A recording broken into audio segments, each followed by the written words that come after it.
Incredible. Wesley has unexpectedly heard Sloan mention that his father was actually one of the old subordinates in his organization, and for him, it's like a bolt of lightning out of the blue. Unfortunately, his old man recently got taken out by some backstabbers in the organization, and Sloan bluntly told Wesley that he had two options: either join us to avenge your dad or take your inheritance and rush towards freedom.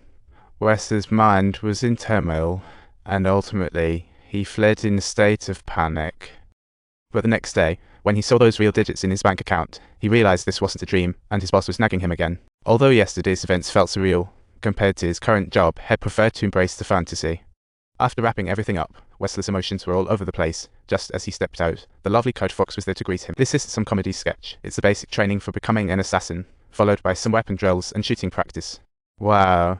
Fresh out of the oven, Wesley appears to be clearly struggling with this high-intensity training. But he could still choose how to strike, and during this battle, he gradually felt his assassin genes kick in. Wesley matured bit by bit, becoming a true assassin, and after reaching this level, Sloan took him to a mysterious location. He told Wesley that their assassinations weren't for profit, but rather to save the world.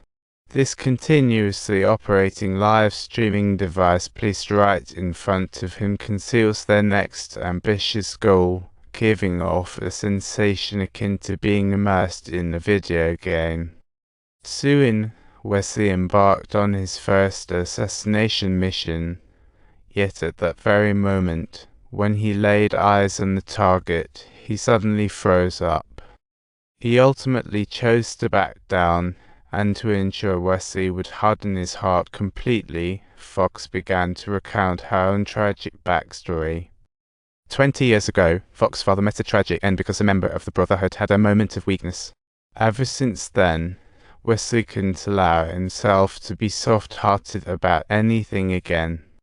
He had to execute every assassination mission flawlessly and brilliantly, ensuring their success without fail. And on this particular day, Wesley was specifically assigned to eliminate a powerful mob boss. But the guy's bulletproof car was totally impenetrable, and then he noticed the sunroof was open. Shortly after, Fox and he put on a perfect tag team performance. This is truly an astonishing slick move, and even the great Newton, upon witnessing it, might feel a hint of nervousness and start sweating bullets. Later, the two returned home in order to fetch some necessities, and unexpectedly out came Wesley's closest friend. Transformed Wesley absolutely knocked his buddy out with one punch, then dashed to the bathroom for supplies. To enhance Wesley's pride, Fox, despite having a mouthful of noodles, kissed him resolutely right in front of their friend, Noodle Mouth and all. Subsequently, the duo prepared themselves to return back to their organization. But just as Fox went to grab the car, Wesley spotted the assassin they met at the supermarket. So, Wesley immediately chased after him, following closely until they reached an abandoned building. But the guy suddenly vanished without a trace, and just then a noise came from behind. Wesley decisively fired. Little did he realize, at such a crucial moment, he accidentally shot his own teammate. Thus, the assassin shot at Wesley's shoulder, and his teammate went down for the count. Wesley painfully pulled the bullet out from his arm, ready to launch an investigation. He decided to find a guy called the driver, hoping to uncover some leads about the assassin and avenge his teammates and father. The scene shifted to Wesley arriving at the target location, where he started tracking his target, but quickly fell into an ambush. Luckily, Fox showed up just in time. It was like a superhero moment. Don't worry about me, just tell me where he is, and I can make him show up. The meeting spot was set at the train station, and Wesley with Fox hid in the shadows, watching the driver's every move. But suddenly, the driver took off running like a rocket. The two hurriedly chased after him, and during the pursuit, Wesley thought he caught a glimpse of the assassin. He immediately stopped, ditched the stewardess, and kept going. At that moment, the driver seemed to be intentionally luring him, splitting Fox and Wesley apart. Seeing this, Fox immediately snagged a car and sped off. In the car, she was alone thinking, "Thank you, God." On the train, Wesley became involved in an intense and wild brawl with the assassin. Just as he was about to say something, Fox suddenly fired a shot, shouting, "Wesley, get out. Get away, just cut it out already. Stop interrupting, stop interrupting."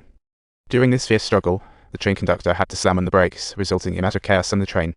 The train was hanging in mid-air, and Wesley's life hung by a thread. However, the assassin miraculously saved him, and Wesley showed no gratitude, shooting at him instead. But the assassin, with his last ounce of strength, pulled Wesley back forcefully just as the train was plummeting. "Wesley, listen to me. Shut up.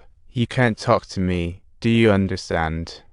Everything they told you is a lie. Shut up. You can't be real. Shut up. You are my son." Wesley was bewildered. Before he could even react, his father was already dead, and suddenly he caught sight of Fox in the rearview mirror, dawning on him at last that he had been tricked. "Is this real?" "Yes, why did you make me do this?" "Because you're the last person he wouldn't kill. You know, oh my God, you did this all day, your name is on the list, so it's your responsibility." Wesley suddenly smashed the window, and the old guy's guy saved his life. "I promised your father I'd bring you back, what?" He said this is the only way you can trust. Sky handed him a document. "Your father knew about your plans long before. You have to find him promptly. Remember, there's a secret passage downstairs that you can use." And Wesley started setting his own targets based on currency from years ago. Your father knew all this. He wanted to accomplish certain things in his own way. However, Wesley didn't trust anyone at all, and her father's name had never been mentioned in any context. The other names on the list were all attributed to Sloan, not to Wesley's father. Wesley suddenly had an epiphany. He finally understood who he was meant to avenge. But his father had planned revenge, and Wesley could finish it by first buying 10 tons of peanut butter at the supermarket, then heading to the junkyard. If you enjoyed this thrilling story, don't forget to subscribe to my channel.